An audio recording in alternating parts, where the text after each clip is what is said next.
Hi, everyone. Welcome to the second episode of the Generations of Geek podcast. My name is Gray, and with me as ever is my good friend Andy. Andy, how are you? I'm good. I'm doing well. Full disclosure, we're recording this a little bit later because we've been under the weather a little bit. How have you been, Gray? Yeah, I've been good. Where was I? So I've been back. I'm back swimming and stuff. Post kind of getting tattoo done. There we It go. looks so good. Yeah, I'm really happy with it. The second one's in the diary as well. So Ooh. yeah, not until 30th of September, but yeah, it's in the diary. So yeah, that'll be happening soon. And also, I've been having a lovely time. Well, a lovely time. I'll talk about it. I've been playing Silksong. Ooh, yes. Tell me more about that. I'm really excited to hear how you're getting on. So Right. Silksong is the follow-up to Hollow Knight that came out in 2018. Was originally planned to be DLC. People loved it. This brilliant 2D side-scrolling platformer. Team Cherry announced that it was going to be a whole new game, and people have been like going mad for it, waiting for it.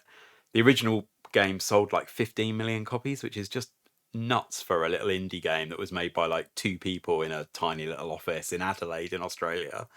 I've heard amazing things about the original, to be fair. I've never got round to playing it, which is hilarious because I like platformers, but it's on my list. It's so good. I mean, kind of like a bit of a Souls-like 2D side-scrolling platformer, I guess. So it's very hard. Some of the platforming is just insane. And Silksong came out Thursday?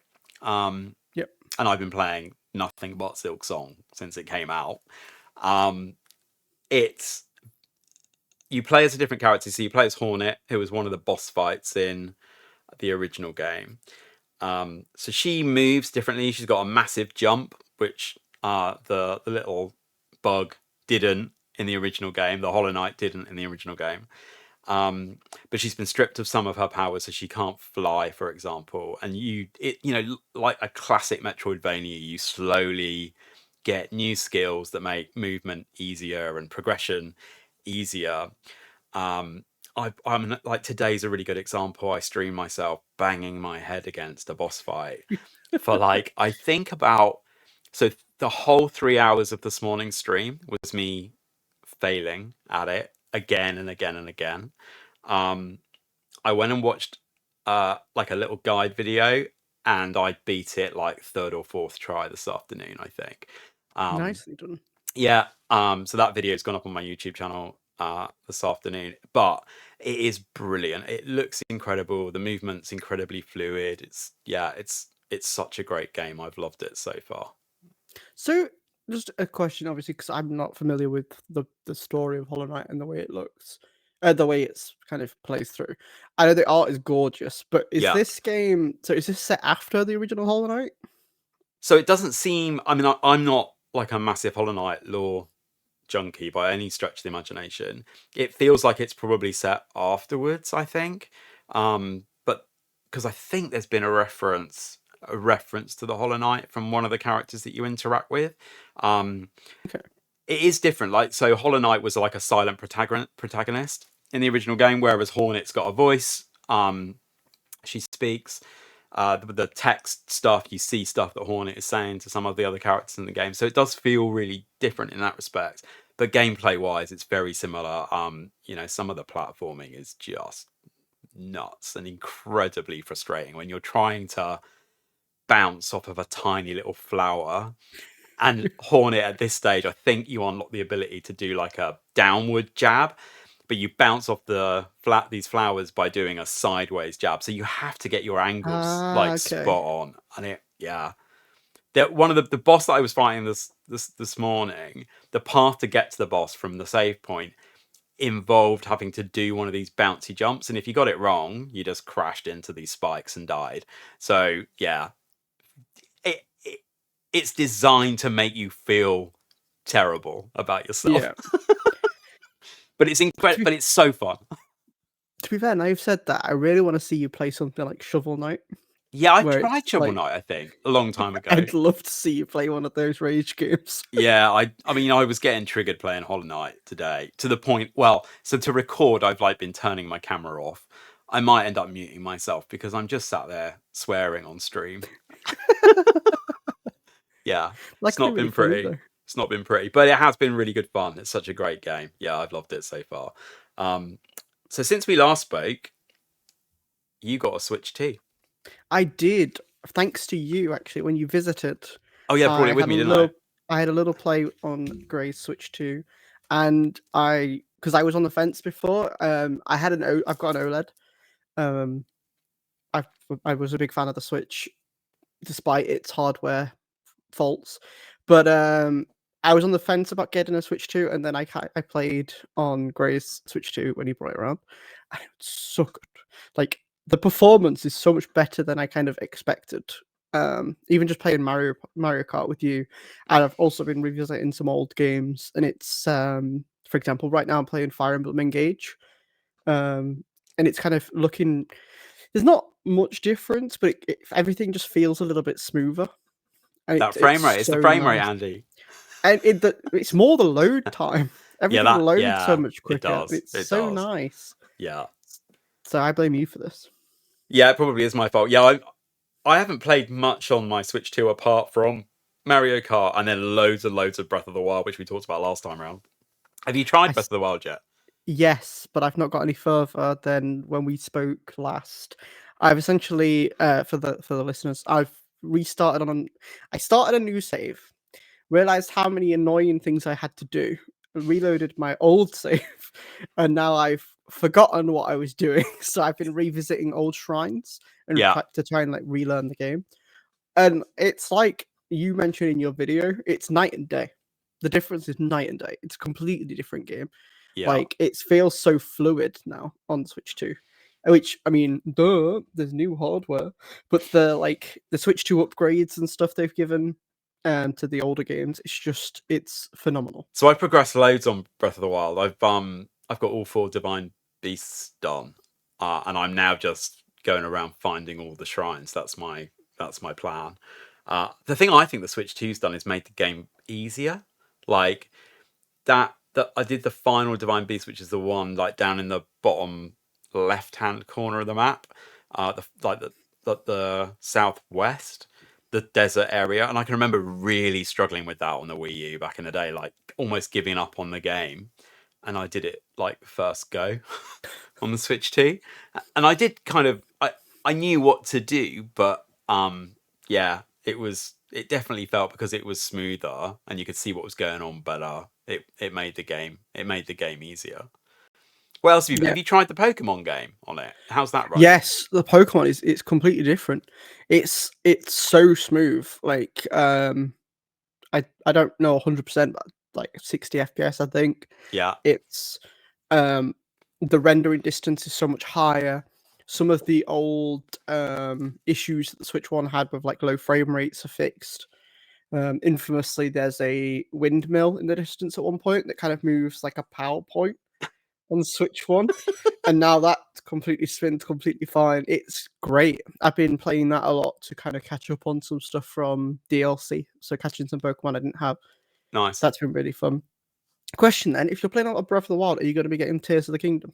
So I've already got Tears of the Kingdom, because I had it on the Switch, and it's installed on because it automatically installed it onto the Switch 2 for me. So when I've done Breath of the Wild, I'm either gonna go play that or I might play Link's Awakening, and because I Mm. started that on the Switch, then never finished it. But I feel like part of my streaming content might end up being a bit of a Zelda thing because there's loads of stuff I haven't played. Like I haven't played Ocarina of Time. Never played Majora's Mask. I can play all of those on the Switch too because I've got Nintendo Online. Of course, we have the emulator system on Nintendo Switch, so they're adding. I think Majora's Mask's on. No, Ocarina of Time's on there. I know Wind Waker is on there on the GBA on the GameCube ones, and Yeah, some of the older Game Boy Advance ones are on there. yeah. Majora's Mask might not be actually. You might be right. I'm not sure. I'm not I sure. could literally check You right could, now but Ocarina of while Time we're talking. definitely is because I went and checked the other day.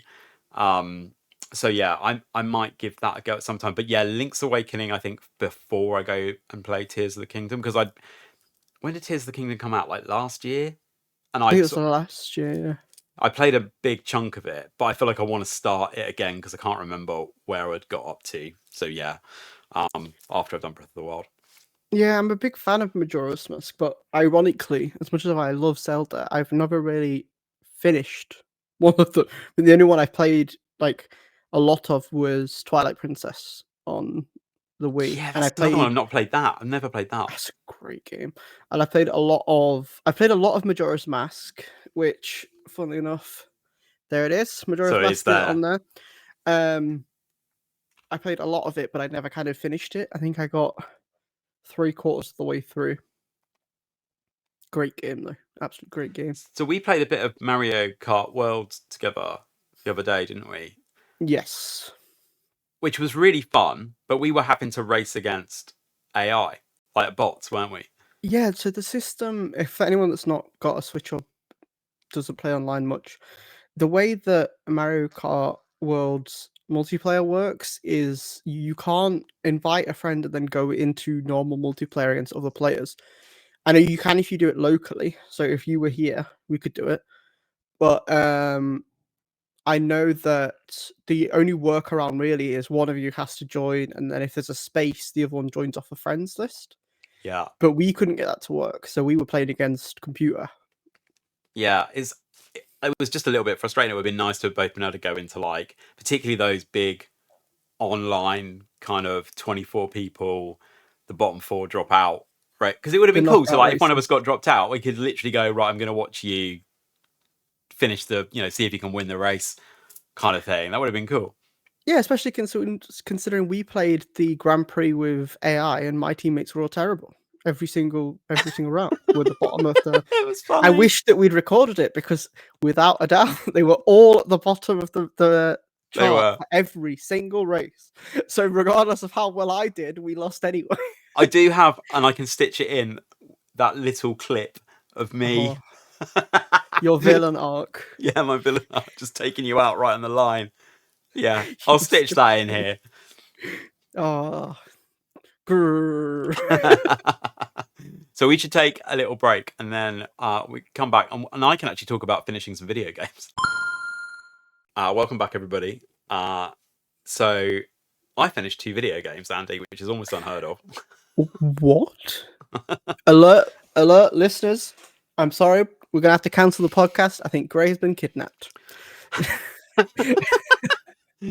I do feel quite fortunate actually, because in the space of a week I've been playing Breath of the Wild, which is like probably in my top 10 games of all time. I've been playing the sequel to Hollow Knight. Hollow Knight was probably in my top 10 games of all time. I finished Baldur's Gate and I finished Cyberpunk, both of which would definitely, I think, be in my top 10 games of all time. So I've just been playing some brilliant video games. You're absolutely blessed. I am, yeah. So I've been.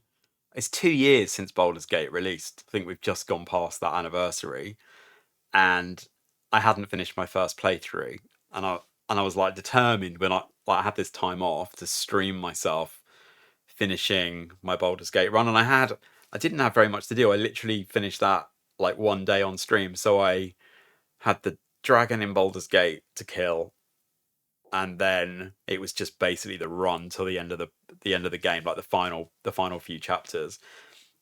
I loved playing it again so much. I immediately started another playthrough. Really? Yeah, so I started a Dark Urge playthrough.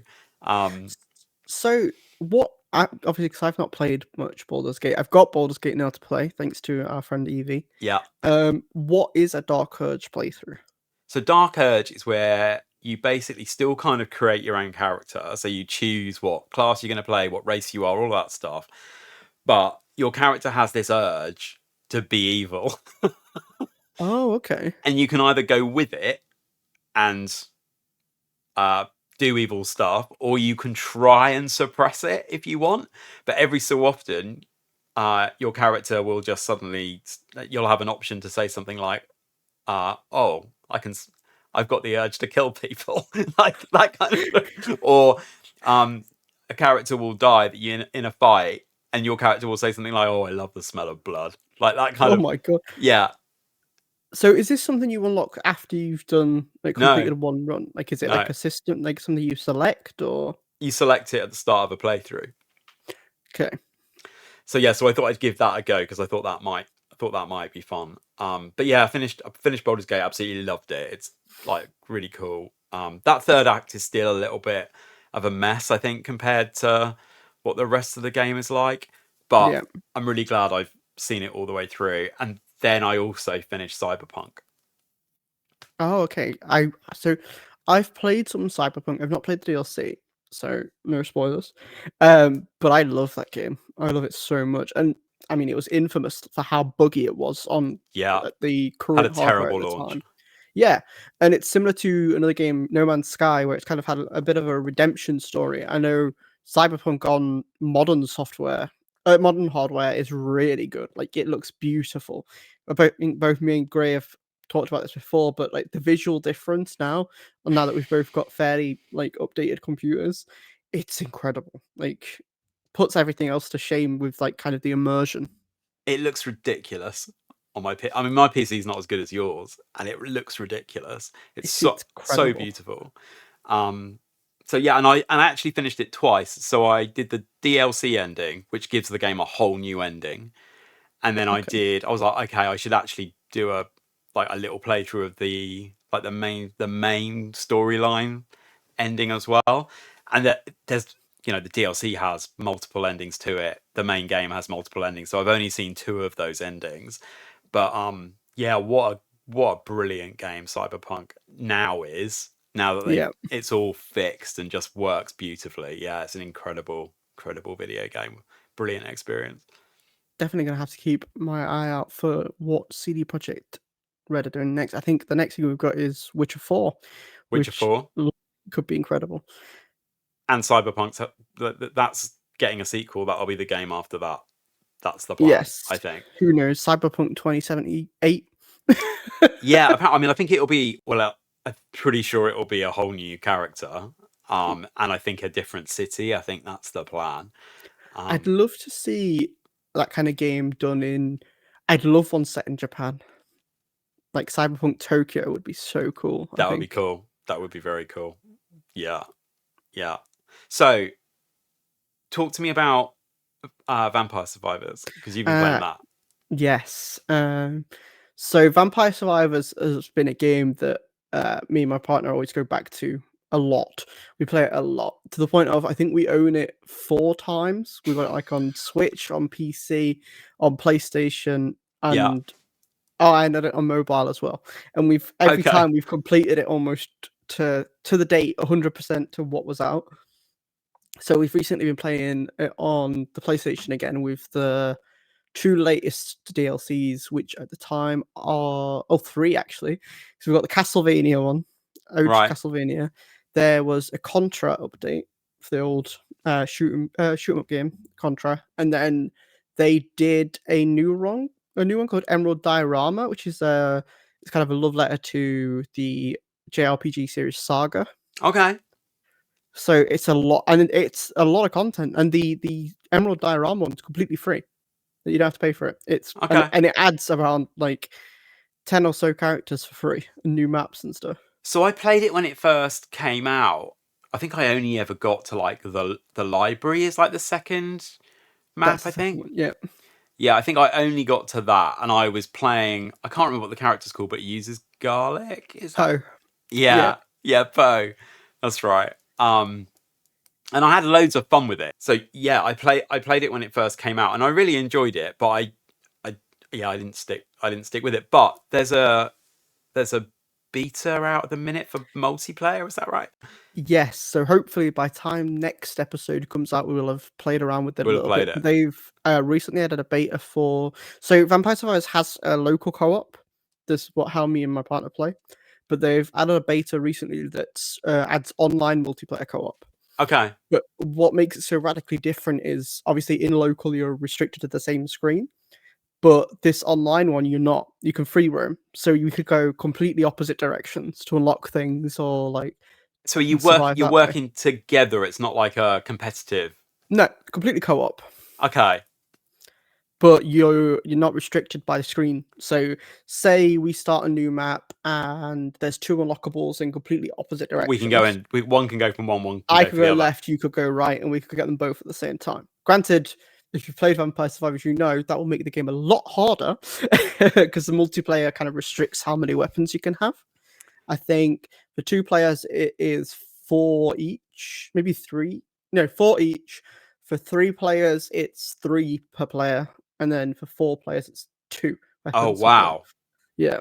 So it really adds that kind of extra element of kind of depth. Yeah, let's play that before we record in 2 weeks' time. Let's give that multiplayer a go. It'd be good to talk about that, I think. But it's cool that game, like, it's still got legs, hasn't it? Like, it's still.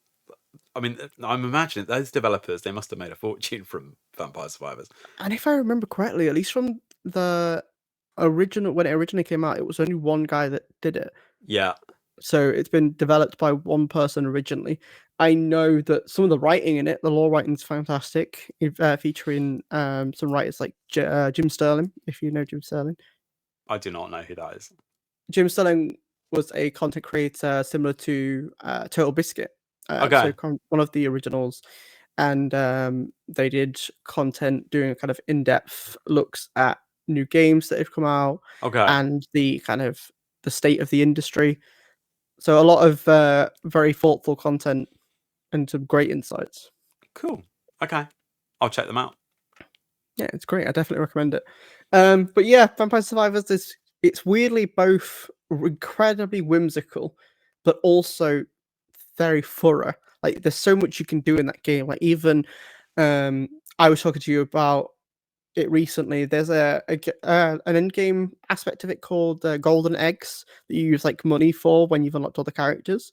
And what it Right. does is the golden eggs increase a stat by 0.1%. Right.